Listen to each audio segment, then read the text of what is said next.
Government பள்ளிக்கூடம்லாம் எப்போ திறக்க போகிறாங்கன்ட்டு டிவியில் ஒரே நியூஸாக வந்துக்கிட்டே இருந்துச்சு.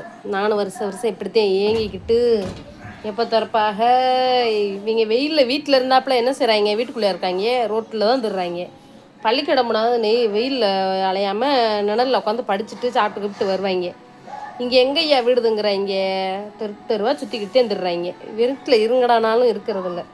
இங்கே பாருங்கள், என் மகனுக்கு மொத இங்கிலீஷ் பள்ளிக்கூடத்தில் நோட்டு புக்கு அம்பிட்டும் கொடுத்து விட்ருக்காங்க. அட்டை ஓட சொல்லியிருக்காங்களாம். ரொம்ப சந்தோஷமாக இருக்குது. அவன் இங்கிலீஷில் படிக்க போகிறான். அவன் நல்லா படிக்கணும்னு வேண்டிக்கோங்க.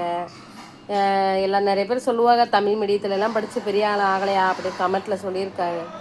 இருந்தாலும் நான் படிக்காதது, என் வீட்டுக்காரர் படிக்காததை என் பிள்ளைகளாக படிக்கட்டுமேன்னு கஷ்டப்பட்டு இந்த பள்ளிக்கூடத்தில் சேர்த்துருக்கோம். பாதி பீஸு தாங்க கட்டியிருக்கோம், இன்னும் கட்டணும். பள்ளிக்கூடம் திறக்கும் 4ஆம் தேதி கட்டணும்னு சொல்லியிருக்காங்க. இன்னும் நாங்கள் கட்டலை, பாதி கட்டணும். பாருங்கள், தருணுக்கு மட்டும்தான் 5ஆம் புக்கு வந்திருக்கு. சுந்தர செல்வனுக்கு பள்ளிக்கூடம் திறந்த பிறதையும் தருவாங்களாம். அதை அட்டையோட சொல்லியிருக்காங்க. எவ்வளோ பங்குடா உள்ளே வச்சுருக்கேன் பாருங்கள். அப்புறம் எனக்கு இங்கே வருங்க, என் மையம் டை கொடுத்து விட்ருக்காங்க.